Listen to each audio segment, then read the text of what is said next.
2021 അവസാന ഭാഗത്തിലാണ് DJI Mini 2 എന്ന ഈ ഡ്രോൺ ഞാൻ വാങ്ങുന്നത്. ഒരു ലോങ് ടൈം റിവ്യൂവിന് സമയമായെന്ന് ഞാൻ വിശ്വസിക്കുന്നു. കാരണം കുറച്ച് നാളുകളായിട്ട് ഇത് ഞാൻ ഉപയോഗിക്കുകയാണ്. അപ്പോൾ എൻ്റെ എക്സ്പീരിയൻസ് ഈ വീഡിയോയിൽ ഞാൻ ഷെയർ ചെയ്യാം. ഈ ഡ്രോൺ മേടിക്കുമ്പോഴേക്കും പ്രത്യേകിച്ച് UAE നിന്ന് മേടിക്കുമ്പോഴേക്കും ഒത്തിരിയേറെ ആളുകൾക്ക് ഡൗട്ട്സ് ഉണ്ട്. ഇതിൻ്റെ ലീഗാലിറ്റി, അതുപോലെ തന്നെ ഇത് എവിടെയൊക്കെ പറത്താം, അതുപോലെ തന്നെ ഇത് ഇന്ത്യയിലോട്ട് കൊണ്ടുവരാൻ പറ്റുമോ, ഈ ചോദ്യങ്ങൾക്കൊക്കെ ഈ വീഡിയോയിൽ ഞാൻ ഉത്തരം നൽകാം. അതുപോലെ തന്നെ ഒരു കോംപ്രഹെൻസീവ് ഓവർവ്യൂ, ഈ ഒരു ഡ്രോണിന് എത്ര നല്ല ക്വാളിറ്റിയുള്ള പിക്ചേഴ്സും വീഡിയോസൊക്കെ തരാൻ പറ്റുമെന്നും ഈ വീഡിയോയിൽ പറയാം. ഇത് നിങ്ങളുടെ സ്വന്തം ചങ്ങായി ഹാരിസ്, നിങ്ങൾ കണ്ടുകൊണ്ടിരിക്കുന്നത് Arcks Tech Edu. എല്ലാവർക്കും ഏറ്റവും നന്നായിട്ട് കാര്യങ്ങൾ മനസ്സിലാക്കാനായിട്ട് 7 ഭാഗങ്ങളായിട്ട് ഞാൻ ഇത് ഡിവൈഡ് ചെയ്തിട്ടുണ്ട്. ആദ്യമേ തന്നെ പ്രൈസ് ടു പെർഫോമൻസ് എങ്ങനെ ഉണ്ടായിരുന്നു നോക്കാം. അതായത് ഇത് ഞാൻ മേടിച്ചിട്ട് പിന്നീട് ദുഃഖിച്ചോ എന്നുള്ളതാണ്. ഒരിക്കൽ പോലും ഇത് നഷ്ടമായി പോയല്ലോ അല്ലെങ്കിൽ വെറുതെ പൈസ പോയല്ലോ എന്നെനിക്ക് തോന്നിയിട്ടില്ല. നമ്മൾ മുടക്കുന്ന പൈസയ്ക്കുള്ള വെർത്ത് ഈ പ്രൊഡക്റ്റ് നൽകുന്നുണ്ട്. ഈ ഡ്രോൺ നമുക്ക് നൽകുന്ന ഫോട്ടോസും വീഡിയോസും കണ്ടു കഴിയുമ്പോഴേക്കും ഈ വിലയ്ക്ക് ഇതൊക്കെ എങ്ങനെ സാധ്യമാകുന്നു എന്ന് നമ്മൾ പലപ്പോഴും ചിന്തിച്ചു പോകും.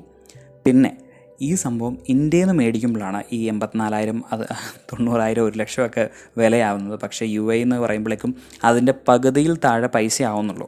ഇനി ഞാൻ മേടിച്ചപ്പോൾ ആമസോണിൽ ഓഫറും കൂടെ ഉണ്ടായിരുന്നു, അപ്പോൾ അതിനേക്കാളും കുറഞ്ഞ് കിട്ടി. രണ്ടാമത്തത് ലീഗാലിറ്റി. ഈ സംഭവം മേടിച്ച് കഴിഞ്ഞാൽ വലിയൊരു പാരയാവോ, മാരണമാവുമോ എന്നൊക്കെ പലരും ചോദിക്കാറുണ്ട്.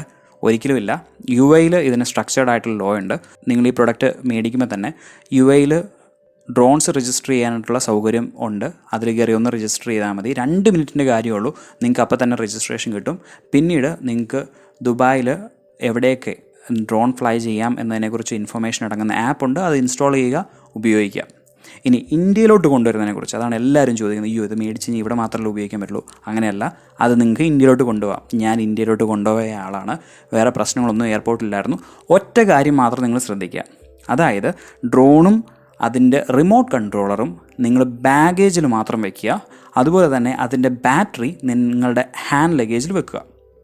ഒരു കാരണവശാലും ഇത് തിരിച്ച് ചെയ്യരുത്. അല്ലെങ്കിൽ എൻ്റെയർ ഡ്രോണിൻ്റെ സംവിധാനങ്ങൾ മൊത്തം നിങ്ങളുടെ ഹാൻഡ് ലഗേജിൽ വെച്ചുകൊണ്ട് പോയി കഴിഞ്ഞാൽ ഉറപ്പായിട്ടും, ഞാൻ കൊച്ചി വഴിയാണ് പോയത്, അവിടെ നിങ്ങളെ സ്റ്റോപ്പ് ചെയ്യും. ഇനി ഇന്ത്യയിൽ ഞാനത് രജിസ്റ്റർ ചെയ്യാൻ നോക്കി. DJI എന്ന് പറയുന്ന ഒരു സംവിധാനമാണ് ഇന്ത്യയിലുള്ളത്. അതിപ്പോഴും വർക്ക് ഇൻ പ്രോഗ്രസ് ആയിട്ടുള്ള ഒരു പ്ലാറ്റ്ഫോമാണ്. അപ്പോൾ അത് കംപ്ലീറ്റ് ആകുമ്പോഴേക്കും രജിസ്റ്റർ ചെയ്താൽ മതി എന്നാണ് എനിക്ക് സിവിൽ ഏവിയേഷൻ ഡയറക്ടറേറ്റിൽ നിന്ന് കിട്ടിയ ഇൻഫർമേഷൻ. അത് നിങ്ങളുമായിട്ടും ഷെയർ ചെയ്യുന്നു. ഈ സാധനമൊക്കെ ഇങ്ങനെ കാണാനൊക്കെ കൊള്ളാം, അല്ലാണ്ട് ഇതൊക്കെ മേടിച്ച് ഉപയോഗിക്കുക എന്നൊക്കെ പറഞ്ഞാൽ സാധാരണക്കാരന് പറ്റുന്ന പണിയല്ല എന്ന് പറയുന്നവരോട് അങ്ങനെയല്ല കാര്യങ്ങൾ. ഞാനൊരു സാധാരണക്കാരനാണ്. ഇതിനു മുന്നേ എനിക്ക് ഡ്രോൺ ഫ്ലൈയിങ്ങിൽ ഫോർമൽ ട്രെയിനിങ് ഒന്നും കിട്ടിയിട്ടില്ല. സംഭവം മേടിച്ചു, അൺബോക്സ് ചെയ്തു, എക്സ്പെരിമെൻ്റ് ചെയ്തു. വളരെ എളുപ്പത്തിൽ നിങ്ങൾക്ക് പറത്താൻ സാധിക്കും. വേറെ പ്രശ്നങ്ങളൊന്നുമില്ല. ഇപ്പോൾ നിങ്ങൾ കണ്ടുകൊണ്ടിരിക്കുന്ന വിഷ്വൽസ് ഉണ്ടല്ലോ, ഇത് ഞാൻ ഈ പ്രൊഡക്റ്റ് മേടിച്ച് അൺബോക്സ് ചെയ്ത് കുറച്ച് ദിവസങ്ങൾക്ക് ശേഷം ഫ്ലൈ ചെയ്തതാണ്. വേറെ ബുദ്ധിമുട്ടുകളൊന്നുമില്ല. അതുപോലെ തന്നെ ഈ ഡ്രോണിൻ്റെ എൻ്റർ സിസ്റ്റം ഡെവലപ്പ് ചെയ്തിരിക്കുന്നത് ഒരു ഫസ്റ്റ് ടൈം യൂസർ അല്ലെങ്കിൽ ഒരു ബിഗിനർ യൂസറിന് വേണ്ടിയാണ്. അതുകൊണ്ട് തന്നെ വളരെ എളുപ്പത്തിൽ ഇതിനെ റിട്ടേൺ ടു ഹോം ചെയ്യാൻ പറ്റും. അതുപോലെ തന്നെ ഇതിനെ മാനൂവർ ചെയ്യാൻ കഴിയും. വേറെ പ്രശ്നങ്ങളൊന്നുമില്ല. ഇനി പിക്ചർ ആൻഡ് വീഡിയോ ക്വാളിറ്റിയിലോട്ട് വരാം. ആദ്യമേ പിക്ചർ ക്വാളിറ്റിയെക്കുറിച്ച് പറയാം. ഇവിടെയും അതുപോലെ തന്നെ വീഡിയോ ക്വാളിറ്റിയുടെ കാര്യത്തിൽ നിങ്ങൾ 2 കാര്യങ്ങൾ ശ്രദ്ധിക്കണം. ഇത് ഒരു ബിഗിനർ ഡ്രോണാണ്. നമ്മുടെ നാട്ടിൽ ഇതിന് 1 ലക്ഷത്തിൻ്റെ അടുത്ത് പ്രൈസ് ഉണ്ടെന്നേ ഉള്ളൂ. 1 ലക്ഷം കൊടുത്തിട്ട് ഇത്രയും ക്വാളിറ്റി ഉള്ളോടെ എന്ന് നിങ്ങൾ ചോദിക്കരുത്. ഇതിന് വിദേശ രാജ്യങ്ങളിൽ വലിയ വിലയൊന്നുമില്ല. ഇതൊരു വെരി ബേസിക് ഡ്രോണാണ്. വിദേശ രാജ്യങ്ങളിൽ 16-17 വയസ്സുള്ള പിള്ളേർക്ക് കൊടുക്കാൻ പറ്റുന്ന പ്രൊഡക്റ്റാണിത്. അപ്പോൾ ആ ഒരു ലെവലിൽ നിങ്ങൾ ചിന്തിക്കാവുള്ളൂ. ഒരു എക്സ്ട്രീം പ്രൊഫഷണൽ ലെവൽ ക്വാളിറ്റി ഒന്നും ഇതിൽ നിന്ന് നിങ്ങൾ പ്രതീക്ഷിക്കരുത്. പിക്ചർ ക്വാളിറ്റിയുടെ കാര്യത്തിൽ ശരിക്കും പറഞ്ഞാൽ വീഡിയോനേക്കാളും കുറച്ചും കൂടെ ബെറ്ററാണ്. സെയിം ടൈമിൽ തന്നെ നമുക്ക് റോയിലും അതുപോലെ തന്നെ JPEG-ലും ഷൂട്ട് ചെയ്യാൻ സാധിക്കും. എല്ലാം നല്ല ക്വാളിറ്റിയിൽ വരുന്നുണ്ട്. ഒരിക്കൽ പോലും ക്വാളിറ്റി കോംപ്രമൈസ്ഡ് ആണ് അല്ലെങ്കിൽ കംപ്രസ്ഡ് ആയിട്ടാണ് നമ്മളിൽ കിട്ടുന്നത് അങ്ങനെയൊന്നും എനിക്ക് തോന്നിയിട്ടില്ല. നല്ല പിക്ചർ ക്വാളിറ്റി മെയിൻറ്റെയിൻ ചെയ്തിട്ടുണ്ട്. പിക്ചറിൻ്റെ കാര്യത്തിൽ ഞാൻ ഒരു കാര്യം കൂടെ ആഡ് ഓൺ ചെയ്യുന്നു.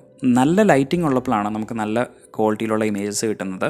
എക്സ്ട്രീം ലൈറ്റ് വന്നാലും അല്ലെങ്കിൽ എക്സ്ട്രീം ലോ ലൈറ്റ് ആയി കഴിഞ്ഞാലും നിങ്ങൾക്ക് കിട്ടുന്ന ആ ഫോട്ടോയിൽ നിന്ന് അത്രമാത്രം ഡീറ്റെയിൽസ് നിങ്ങൾ പ്രതീക്ഷിക്കരുത്. കാരണം ഇത് 12 മെഗാ പിക്സൽ ക്യാമറയാണ്. അതിൽ നിന്ന് നിങ്ങൾ സിനിമ ഗ്രേഡൊന്നും പ്രതീക്ഷിച്ചേക്കരുത്. വീഡിയോ ക്വാളിറ്റിയുടെ കാര്യം പറയാം.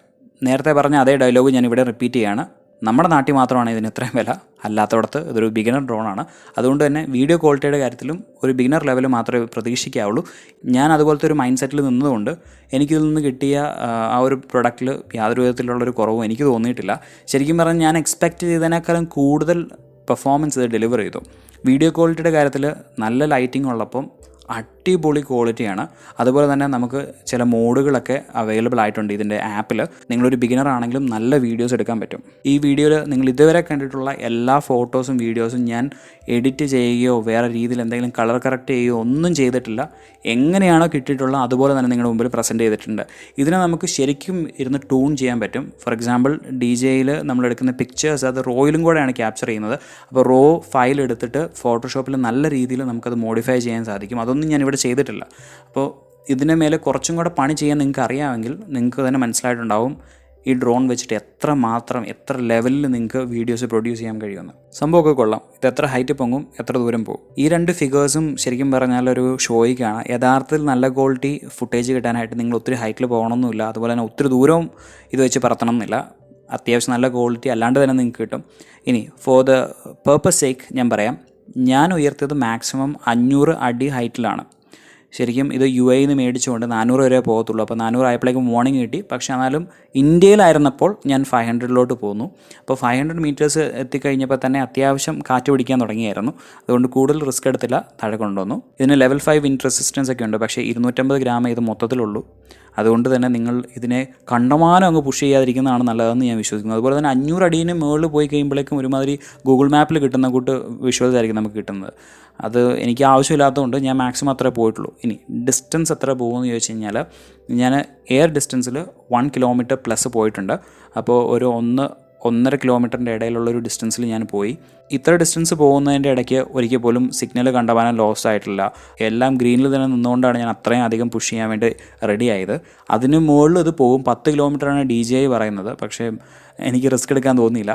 അതുകൊണ്ട് തന്നെ ഞാൻ 1 കിലോമീറ്റർ 1.5ൻ്റെ ഇടയിൽ പോയി കഴിഞ്ഞപ്പോഴേക്കും ഓക്കെ മതി എന്ന രീതിയിൽ തിരിച്ചു വിളിച്ചു. ഒരു സാധാരണക്കാരന് വിഷ്വൽസ് എടുക്കാൻ വേണ്ടി അത് മതി എന്ന് ഞാൻ വിശ്വസിക്കുന്നു. അപ്പോൾ ഇത്രയൊക്കെയാണ് ഹൈറ്റും ഡിസ്റ്റൻസിൻ്റെ കാര്യത്തിൽ.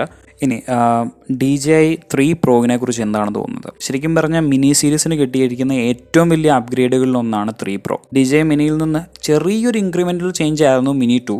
എന്നാൽ 3 Pro എന്ന് പറയുമ്പോൾ എൻറ്റയർലി ഡിഫറെൻറ്റ് ലീഗാണ്. DJIയുടെ എയർ സീരീസുമായിട്ട് കോമ്പീറ്റ് ചെയ്യാൻ കഴിയുന്ന രീതിയിൽ വരെ 3 Pro എത്തിയിട്ടുണ്ട്. അപ്പോൾ അത്രമാത്രം നല്ല ഒരു പ്രൊഡക്റ്റാണത്. അതുപോലെ തന്നെ ക്യാമറയുടെ quality, object avoidance technology, overall build quality, overall product footprint എല്ലാം DJI Mini 2 ആയിട്ട് കമ്പയർ ചെയ്യുമ്പോഴേക്കും 3 Proയ്ക്കാണ് ഒരു മേൽക്കൈ ഉള്ളത്. പക്ഷേ ഇതിൻ്റെ വില എടുത്ത് നോക്കിക്കഴിയുമ്പോഴേക്കും ഒരു ഫ്ലൈമോർ കോംബോ ഒക്കെ എടുത്തു കഴിയുമ്പോഴേക്കും DJI Mini 2 എനിക്ക് കിട്ടിയ പ്രൈസിൻ്റെ ഡബിൾ വരും. അപ്പോൾ അത്രയും പൈസ ഇൻവെസ്റ്റ് ചെയ്യണോ എന്നുള്ളതാണ് ചോദ്യം. ഇപ്പോൾ ഇതെടുക്കാൻ കൺഫ്യൂസ്ഡ് ആയിട്ട് നിൽക്കുന്ന ആളുകളോട് എനിക്ക് പറയാൻ ഇത്രയേ ഉള്ളൂ. നിങ്ങൾ ഒരു സാധാരണക്കാരനാണ്, ജസ്റ്റ് ഫാമിലിയൊക്കെ ആയിട്ട് പുറത്ത് പോകുമ്പോഴേക്കും നല്ല സ്റ്റൈലായിട്ടുള്ള വിഷ്വൽസൊക്കെ എടുക്കണം, അല്ലെങ്കിൽ എവിടെയെങ്കിലും യാത്ര പോകുമ്പോൾ നല്ല കുറച്ച് കൊള്ളാവുന്ന ഡിഫറെൻ്റ് ആയിട്ടുള്ളൊരു പെർസ്പെക്റ്റീവ് നിന്ന് ഫോട്ടോസും വീഡിയോസും വേണം. അങ്ങനെ ഉള്ളൊരു ഉദ്ദേശം മാത്രമേ ഉള്ളെങ്കിൽ Mini 2 പോവാം. പക്ഷേ നിങ്ങളൊരു യൂട്യൂബറോ അല്ലെങ്കിൽ നിങ്ങളൊരു ട്രാവൽ വ്ളോഗറാണ്, ട്രാവൽ വ്ളോഗേഴ്സിന് without a doubt DJI Mini 2 നോക്കണ്ട, 3 Pro എടുത്തോളൂ. കാരണം ശരിക്കും പറഞ്ഞാൽ ട്രാവൽ വ്ളോഗേഴ്സിന് വേണ്ടി ഒപ്റ്റിമൈസ് ചെയ്തിരിക്കുന്ന ഒരു പ്രൊഡക്റ്റാണ് 3 Pro. ഞാൻ DJI Mini 3 Proയിലോട്ട് അപ്ഗ്രേഡ് ചെയ്യുമോ ചോദിച്ചു കഴിഞ്ഞാൽ സാധ്യതകൾ വളരെ വളരെ കുറവാണ്. ഒന്നാമത്തെ സംഗതി എനിക്ക് അതിൻ്റെ ആവശ്യമില്ല. അതുപോലെ തന്നെ കോസ്റ്റ് വളരെ കൂടുതലാണ്. കാരണം ഞാൻ ട്രാവൽ വ്ളോഗിങ് ഒന്നും ചെയ്യാതിരിക്കുമ്പോൾ ഇത്രയും വലിയൊരു ഇൻവെസ്റ്റ്മെൻറ്റ് നടത്തുക എന്ന് പറയുന്നത് യാതൊരുവിധ അർത്ഥമില്ലാത്തൊരു സംഗതിയാണ്. അതുപോലെ തന്നെ DJI Mini 2 ഇപ്പം തന്നെ എനിക്ക് നല്ല കുഴപ്പമില്ലാത്ത ഫുട്ടേജസും പിക്ചേഴ്സും നൽകുന്നുണ്ട്. സോ എൻ്റേതെന്ന് പറയുമ്പോൾ ജസ്റ്റ് എന്തൂസിയാസ്റ്റ് ലേഷ്യർ പർപ്പസസ് ആണ്. അതുകൊണ്ട് ഇതൊരു പ്രൊഫഷണൽ ഗ്രേഡിലോട്ട് ഉയർത്താൻ എനിക്ക് താല്പര്യമില്ല. DJI Mini 2 തന്നെ മതി. ഈ വീഡിയോ നിങ്ങൾക്ക് ഇൻഫോർമേറ്റീവ് ആയിരുന്നു എന്ന് ഞാൻ വിശ്വസിക്കുന്നു. ഇതെല്ലാമാണ് എനിക്ക് ഈ ഒരു ഡിവൈസിനെ കുറിച്ച് പറയാനുള്ളത്.